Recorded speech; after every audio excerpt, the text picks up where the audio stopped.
Ketemu lagi sama saya Rivo Cahyono di Etnik Indonesia. Apa kabar teman-teman? Semoga dalam keadaan yang baik, tetap semangat.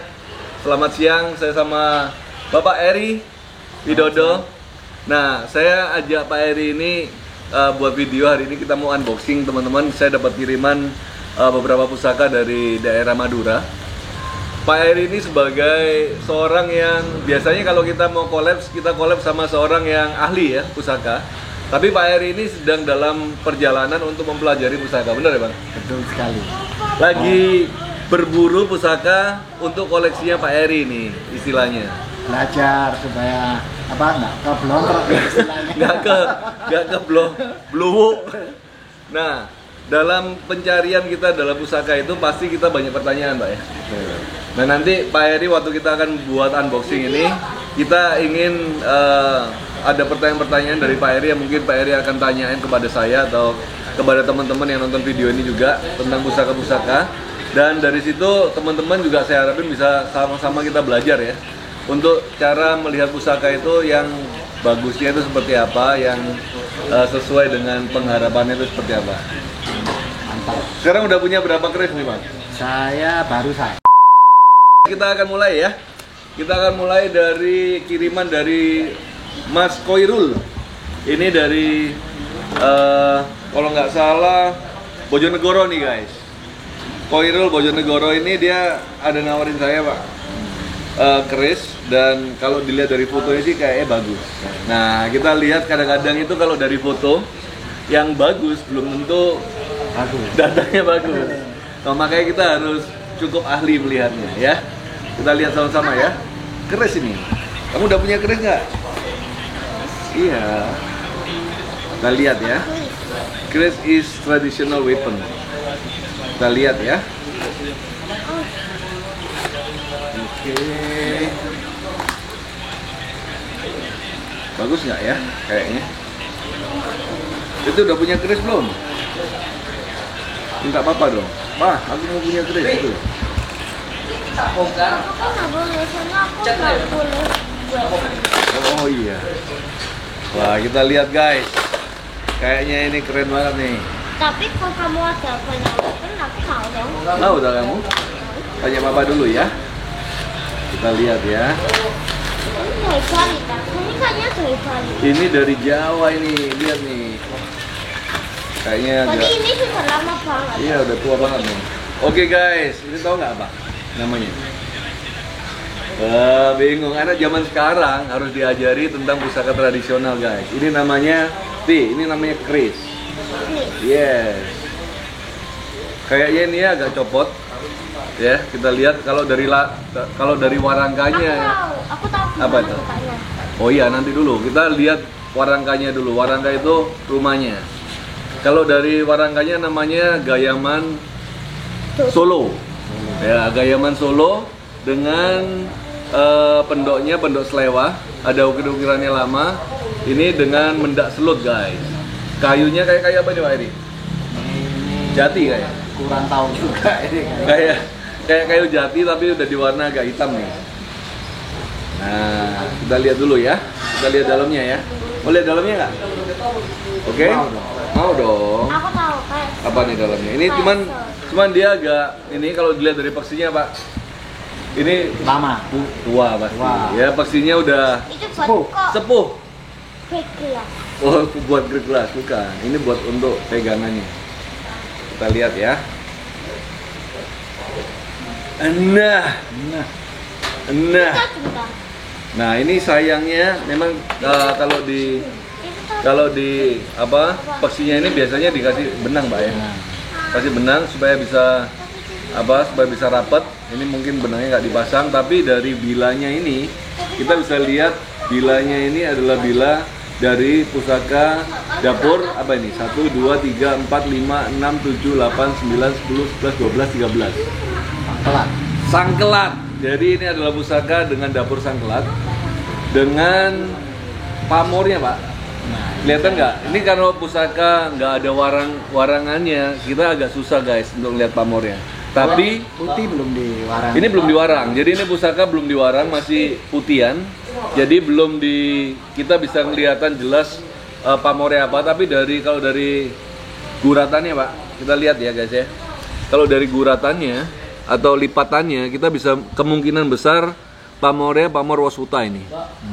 Kemungkinan besar, tapi kita nanti akan lihat seperti apa sebenarnya pamornya ya. Tapi kalau dari besinya kelihatannya gimana nih Pak? Ya pasti lama lah, sepuh ini. Pasti keris sepuh ya. Dari mana? Kalau kita bisa lihat keris ini sepuh ya, pertama dari lipatannya. Biasanya kalau keris-keris yang istilahnya buatan lebih mudah, lipatannya tidak semenonjol ini. Walaupun lipatan itu bisa dibuat juga.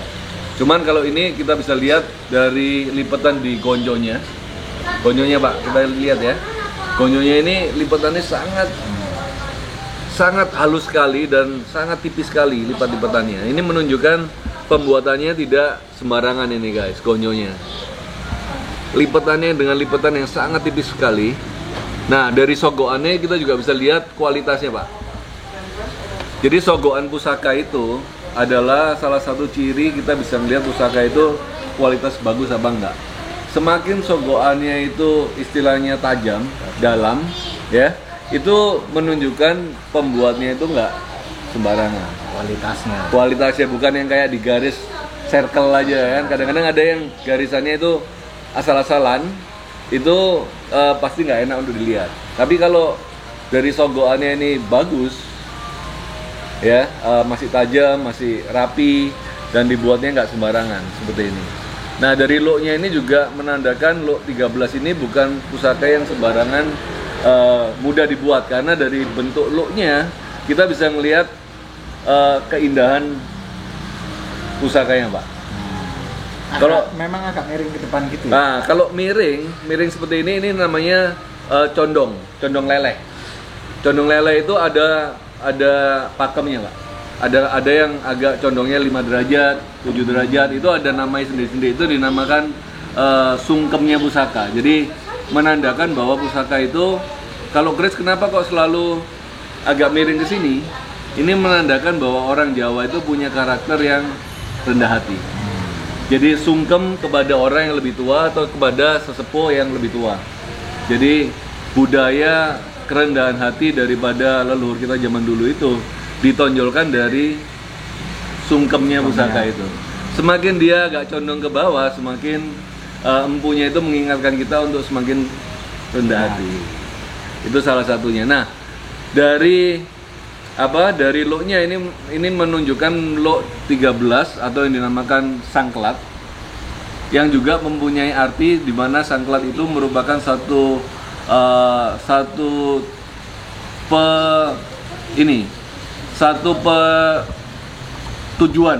tujuan kesempurnaan, pencapaian kepada kesempurnaan.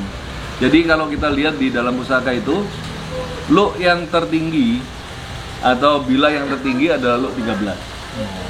Setelah ya 13 itu tertingginya, istilahnya kesempurnaannya daripada looknya pusaka. Ada look 3 ya, ada look 5, look 7, look 9, look 11 dan look 13. Kenapa kok tidak ada genap? Nah, menurut tradisi atau menurut filosofi daripada orang Jawa, genap itu kan sempurna ya. Jadi yang dinamakan sempurna itu hanya milik Sang Maha Pencipta. Kenapa kok orang itu selalu looknya ganjil? Karena itulah manusia penuh dengan ketidaksempurnaan. Yang bisa menyempurnakan adalah Yang Maha Kuasa. Jadi istilahnya kalau kita punya pusaka, kita harus nyadar bahwa kita itu manusia yang penuh dengan kekurangan, dan kita tidak bisa menyempurnakan kehidupan kita kalau tidak mempunyai ketuhanan. Filosofi yang dalam, Bos. Berarti keris ini justru bukan buat sombong-sombongan sebetulnya ya? Bukan buat sombong-sombongan, dan selalu mengajarkan kepada kita untuk selalu rendah hati.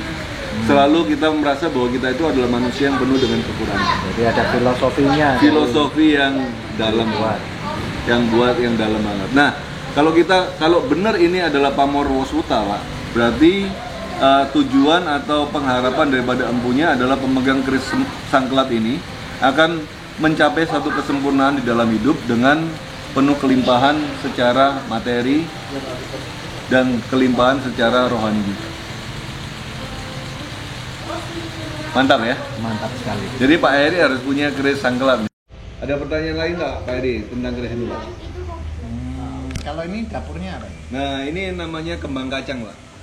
Yang seperti belalai gajah ini namanya kembang kacang. Kembang kacang itu ada filosofinya juga, tapi nanti kita lihat bukunya lagi Pak. Banyak mirip-mirip juga. Ada ya, yang Muku Bimo, maksudnya nggak sampai melungker gini. Kembang kacang yang seperti ini kembang kacang, orang bilang kembang kacang bungkem. Bungkem itu dengan tujuan untuk sebagai wibawa untuk membungkam musuh kita, kayak gitu. Nah ini yang bawah ini namanya lambe gajah. Kalau lambe gajahnya satu seperti ini, kayak ada dikit nih ya. Ini lambe gajahnya satu, ini namanya sangkelat. Tapi kalau lambe gajahnya dua, itu namanya parung sari. Beda filosofi lagi, beda nama dapur lagi Pak. Mantap ya. Kita lanjut Pak ke pusaka kedua. Mari. Masih? Oke, kita masukin dulu. Nanti kita warangin ya teman-teman. Kita lihat ini ya. Kita lihat apa nanti pamornya jadi seperti apa. Nah kita lanjut ke pusaka yang kedua Pak ya. Oke. Nah ini kita dapat dari Mas Arham dari Sumeneb, Madura. Salam buat teman-teman yang dari Madura, saudara-saudara di sana.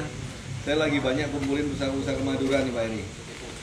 Lagi suka dengan pembuatan pamor daripada Madura. Kalau ini pasti dari era Mataram Pak.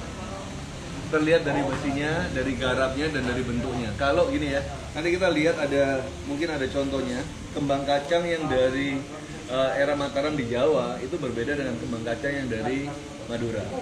Mempunyai bentuk yang sedikit berbeda. Nah kita lihat mungkin saya ada memahari pusaka yang look atau sangkelat yang dari Madura. Nanti kita akan coba perbandingkan ya bentuknya. Kalau ini adalah pusaka, aduh, mata bro. Dalam perjalanan bro, nggak apa nanti kita bisa perbaikin ya. Bisa dilem.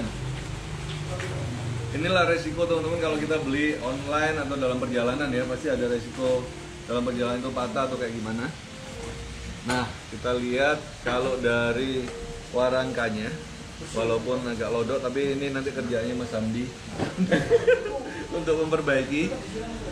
Kalau dari pendoknya ini ciri khas pendok Madura.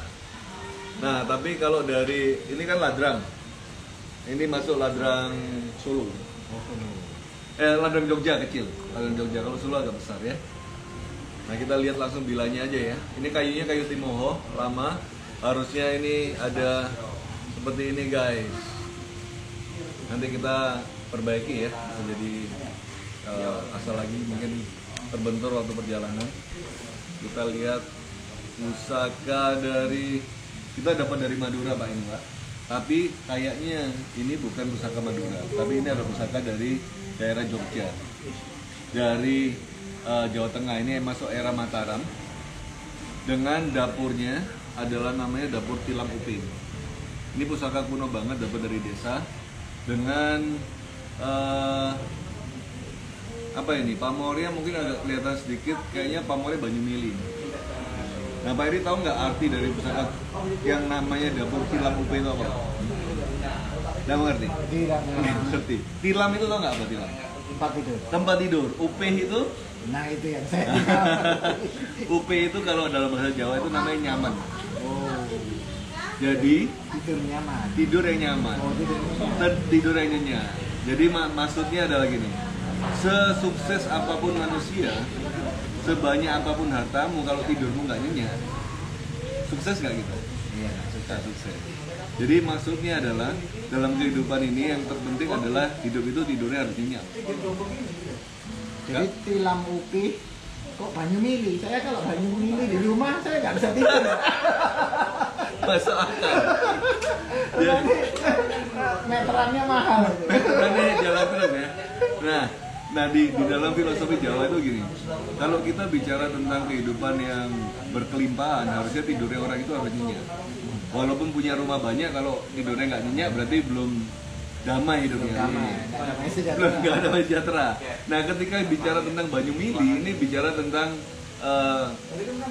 kerejekian yang datang tiada henti. Oh, milih terus. Milih terus, ya kan? Jadi hidup kita ini harusnya mengalir. Jangan sampai kita dapat rezeki terus kita simpan sendiri, akhirnya kita jadi orang yang nggak tenang hidupnya, karena takut kehilang, takut ini, takut itu, kan khawatir gitu ya. Simpan terus juga buat apa? Nggak boleh, Ya kan? harus dialirkan. Begitu kita mengalirkan ke orang yang istilahnya membutuhkan, akhirnya yang dari atas mengalir lagi ke kita lebih banyak lagi. Itu filosofi dari filosofi yang bagus dari satu pusaka. Nah ini dapurnya Tilam UP dengan lo yang lurus ya. Dapur lurus ini biasanya di dalam tradisi Jawa itu dikenal bahwa pusaka-pusaka yang pertama yang harus dimiliki oleh orang itu pada zaman dulu adalah Tilam UP, Tilam UP, Tilam Sari. Setelah itu baru pusaka-pusaka yang lain. Itu menunjukkan prioritas hidup sebenarnya. Ya. Jadi prioritas hidup kita ini yang paling utama adalah ketenangan dalam jiwa kita. Itu dulu ya. Ya, kalau kita udah tenang, rezeki apapun baru bisa jalan. Oke, kita lihat yang lain ya. Ini kok Apa ini? agak kecil kenapa? Nah, pusaka itu ada tiga macam jenis, Pak. Pertama, kita bicara tentang pusaka jimatan ya. Jimatan itu pusaka yang kecil yang di bawah 10 sampai 12 cm, biasanya dibawa orang kemana-mana dari jimat. Setelah itu ada yang namanya pusaka yang di atas 21 cm. Nah, ini masuk pusaka 21 cm. Ada yang bilang bahwa pusaka 21 cm ini sebagai pusaka wadon atau pusaka untuk seorang perempuan. Tapi ada pendapat lain bahwa pusaka dengan panjang segini ini biasanya pusaka yang dipunyai oleh orang-orang yang istilahnya ningrat, tidak untuk ditunjukkan atau tapi menjadi satu ageman yang ini. Nah ini menurut saya juga tergantung dari masa periode pembuatannya. Contohnya era-era Mataram Sultan Agung standarnya panjangnya sekian, era Mataram PB, Mataram HB panjangnya sekian. Jadi punya tren sendiri-sendiri dalam Jadi dari panjang kita bisa tahu. bisa tahu ya. Dari Singosarian pun ada yang panjang. Nanti masuk Majapahit agak pendek. Nanti agak panjang lagi. Nah, itu menunjukkan masa pembuatan. Bisa jadi. Keris Bali sama keris Jawa beda lagi karena keris Jawa biasanya panjang. Oke, kita lanjut Pak ke pusaka yang selanjutnya. Kayaknya masih ada satu lagi nih, Pak. Oke.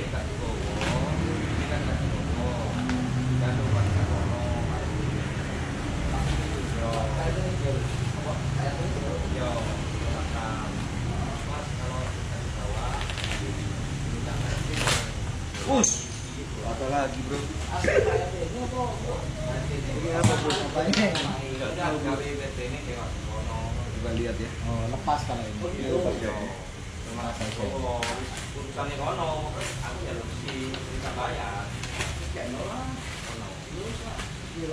Nah, Tombak. kayaknya tombak ini, Bro. Wah. Tombak mantap sekali ini. Itu apanya itu? Oh, ini atasnya. Ini atasnya lepas aja. Oh, ini lepas ya. Nah, ini harus kayak gini nih. Ini tombak, Pak. Pak Heru udah punya tombak belum? Belum. Tombak itu salah satu pusaka yang wajib dipunyai. Karena dalam tombak itu orang percaya tombak itu sebagai pertahanan di dalam kehidupan rumah, Pak. Makanya di pendopo-pendopo besar atau di rumah-rumah penduduk zaman dulu itu selalu ada tombak. Itu sebagai pertahanan di dalam kehidupan kita dalam rumah. Tombak itu jarang dibawa-bawa. Ini bagus banget. Ini bagus banget, Bro. Pamornya itu ya. Pamor, Bro. Nah ini teman-teman, ini saya dapat ini hanya dari foto aja. Kayaknya pertamanya saya agak sanksi tombak ini bagus apa enggak. Ternyata ini tombak bagus banget. Memang gitu ya. Ini kalau kita lihat dari packing agak ada liuknya. Ini yang dinamakan lo sinebo. Oh, memang sengaja dibuat. Memang punya maksud tertentu. Lo sinebo atau lo lebo kalau orang bilang ya. Nah yang menarik ini, Pak, ini adalah pusaka tombak dengan dapur Wijaya Kusuma. Wijaya Kusuma itu bentuknya seperti bunga. bunga wijaya kusuma. Ini langka banget nih, ini jarang banget dipunyai karena bentukan daripada tombak ini menunjukkan ini adalah tombak yang biasanya ada di dalam keraton. Mantap ini. Ini mantap sekali nih. Nah, peksinya peksi ulir. Peksi ulir itu adalah peksi yang seperti diputer ya. Berarti satu kesatuan ya. Satu kesatuan dari ininya. Peksinya. Ini lebo dengan dapuran Wijaya Kusumo dengan pamornya pamor Wasuta nih. Pamor kerejekian Wasuta. Luar biasa ini.